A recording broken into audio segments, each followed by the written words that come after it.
that is on Steam, which is a lot of games, which is pretty wild. I think a lot of people don't know that.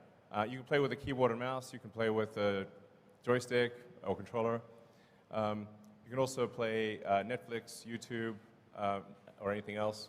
I mean, for my little son X, he loves watching, actually loves watching rocket videos in the rear screen of the Model S and X. So yeah, so it is something that we will do long term. But one of the things, we already have a lot of stuff there, and we'll do more as self-driving becomes a reality. So.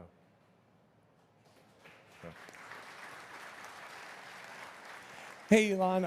I'm John, or Dr. Know-It-All on YouTube, and I don't know it all. But anyway, my question is, as you guys move completely or finish the transition in full self-driving from version 1.0 of the software to 2.0, what do you perceive of as the potential stumbling blocks after that? Because it seems like that's the major, kind of step change that needed to happen, and so you're almost done with that, and what happens after that? And also, please let me interview about full self-driving.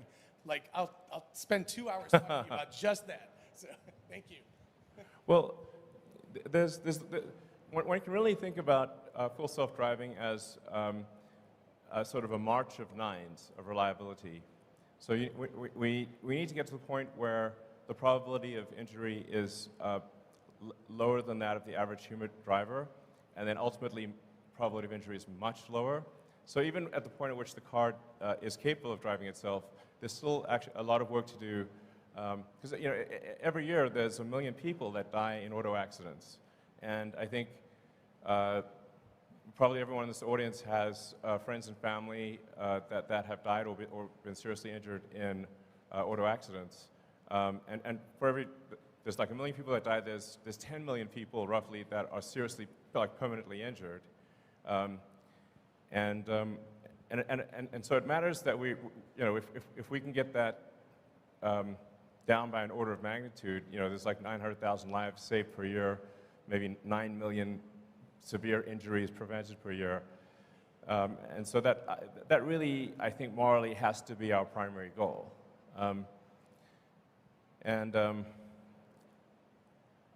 I guess I'm open to an interview on FSD. 2 hours is a long time, but okay. All right, I'll do an interview. It's got to be on Twitter, but sure. All right.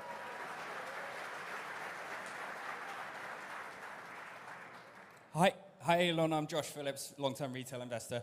My question's about battery-grade lithium supply in the next 10 years. Lithium experts all agree that mines are just not coming online fast enough to meet battery supply. And actually, Drew Baglino pointed this out recently. Some mines take 10 years plus to be permitted. And even GM has actually announced huge lithium deals that will secure away supply from the rest of the industry. So what's Tesla's plans to get more supply of lithium at the mine level outside of refining, but also at a deeper level than a traditional offtake? Because as we know, he who controls the spice controls the universe. Sure.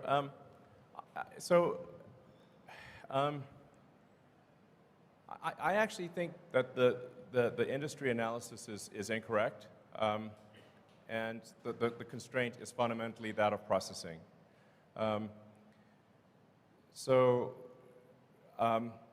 Now, our refinery in Corpus Christi that we're building is primarily oriented towards refining spodumene, of which there is a truly vast amount in the world. I think about 3/4 of our lithium comes from Australia. And frankly, you could increase the rate at which the mines are operating, and the limiting factor is not how fast can you mine, but how fast can you process. So the mines are only going to produce ore at the rate at which refineries can handle the ore, or it's pointless. So I think my opinion, and obviously I could be wrong about this, but is that it's really not about the lithium ore. Lithium is extremely common. Lithium is everywhere. In every country's got lithium. It's not like oil. So lithium is one of the most common elements on Earth. But taking the lithium ore and refining it to battery grade is extremely difficult because the purity levels required for a battery are extremely high. If you have even a small impurity, then you will degrade the life of the cell dramatically. So you need ultra-pure battery grade lithium, and that's why our focus is on refining as opposed to mining. Thank you.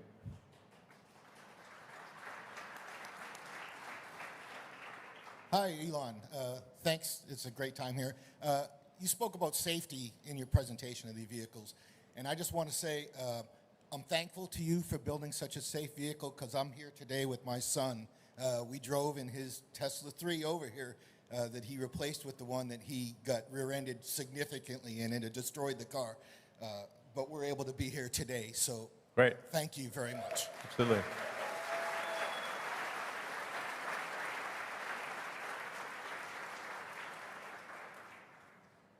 So, what's your way to look? There? Okay. Hey, how's it going? My name's Austin Gregory. I'll ask about this because I don't think it gets near enough love. But I was wondering if there are any updates on the next-gen Roadster, actually. Yeah, I know it's sort of like the cherry on top and all that stuff. Yeah. You guys have a lot on your plate, if you've said before. But if there's any updates on like the release timeline, all that stuff, the SpaceX package, maybe. Yeah. That'd be amazing. Thanks. Totally fair and reasonable question. Where is that thing? We expect to complete the engineering and design of the next-gen Tesla Roadster this year, and hopefully start production. This is not a commitment, but hopefully start production next year. So, but. It is like as you alluded to. It's not even the icing on the cake. It's the cherry on the icing on the cake. So I wouldn't expect it to be like. It's definitely not going to be a huge contributor to revenue. It will be a modest contributor to profitability, but it will be sick. So, and. There's some value to me running two companies because the next-gen Roadster will have the SpaceX option package. So that'll make it truly next level. So. Hey, Elon. Eva Macmillan here. First of all, I want to thank you for making the absolute best, safest, and most fun cars in the whole world. Cars in Florida, we are seeing many, many more cars in Florida than a year ago. Yeah. Matter of fact, cars are doubled. So the question is, we all want Tesla insurance. Is it coming? Oh, yeah. Actually, that's a great question. Okay, Zach says it's coming later this year. But I have to tell you, one of the thorniest things in the United States is car insurance, or insurance in general, because it's a state by state, and every state's got different rules and regulations. So that's why it's not rolled out nationwide. I think really there should be one national standard for insurance, especially car insurance. I think it would improve the cost effectiveness of car insurance. But our intent is to roll out nationwide and ultimately internationally. But there is a staggering amount of paperwork that is needed to get it done. But as Zach said, we expect to offer Tesla insurance in Florida later this year. Thank you. Thank you, Elon. Thank you, Elon. Alexandra Mertz. I am Tesla Boomer Mama. Very happy to be here. All right. So very grateful to the Tesla team and you, of course. Just want you to know we love the emotions every day, joy and less joy, but we're there. Shareholders, it's not easy. We're here not because it's easy, but because it's hard. So my question initially was on in-house financing. You already answered that, and I want to congratulate you to the double investment grade rating. But then I asked my Twitter subscribers, I'm sure you're going to appreciate, what they wanted to bring forward. Sure. And that question made the cut. Here we go. Automotive, including SAS, peak margin, the same for energy. What number and by when do you have the best Elon guess that we get there?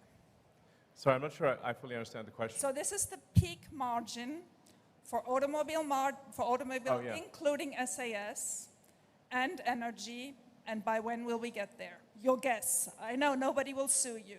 Sorry, what's SAS? Well, software as a service. Oh, okay.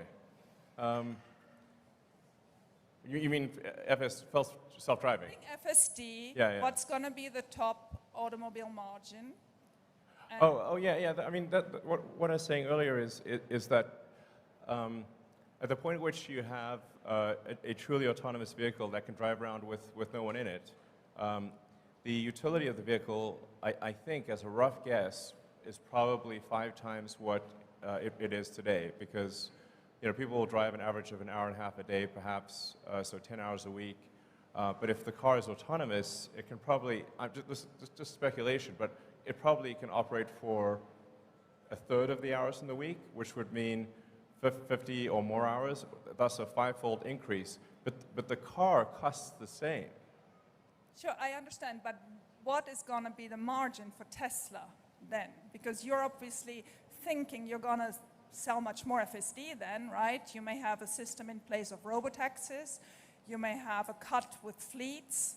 So did you do any projections what the automotive peak margin for Tesla could be in 2 years, 5 years, and the same for energy? Well, I mean, this is definitely, we're in sort of highly speculative territory here.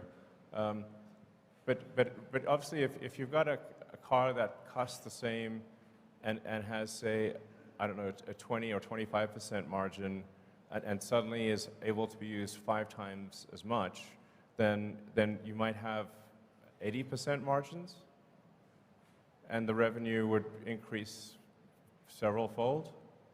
That's why I say it's probably going to be the biggest asset value step change in history of Earth.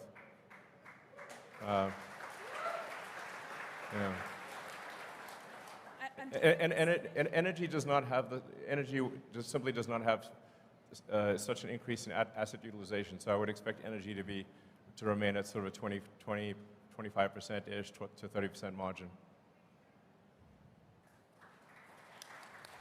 All right, so you said ask the tough questions. You're still good, right? Yeah. All right, cool. First of all, though, as a family man, I just want to say there's a couple of things like a loop for tether of a car seat going through the headrest, which would be super helpful.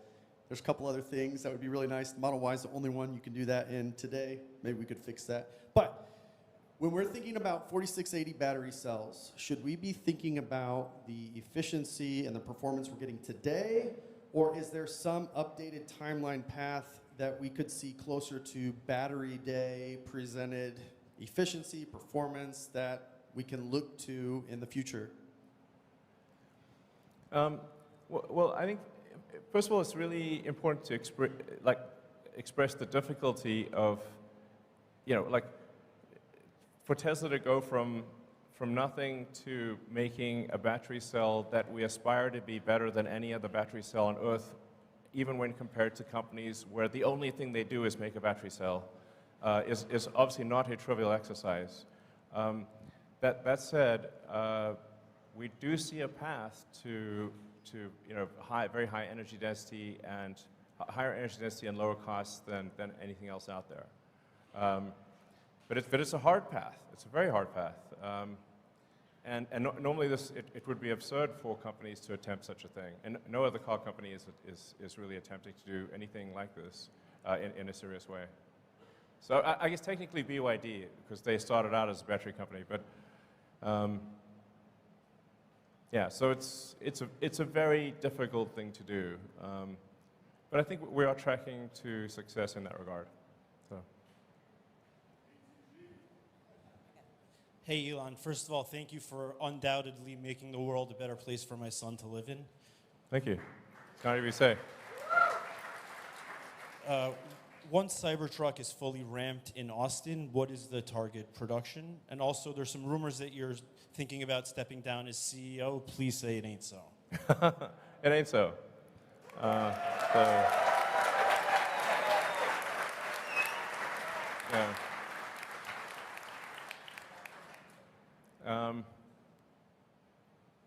Yeah, so I think Tesla's going to play an important role in AI and AGI, and I think I need to oversee that to make sure it's good. So, because that's a thorny problem if there ever was one. I think generally people do not, or very few people, even in the AI community, do not appreciate just how much capability Tesla has in AI. It's by far the most advanced real-world AI. There's no one even close. Reality has the most degrees of freedom. So I got to make sure that's good. So, and you were saying something? Cybertruck fully ramps Oh, here in yeah, Austin. yeah. Target production. So, as I said, we'll start production later this year. We'll start handing over cars later this year.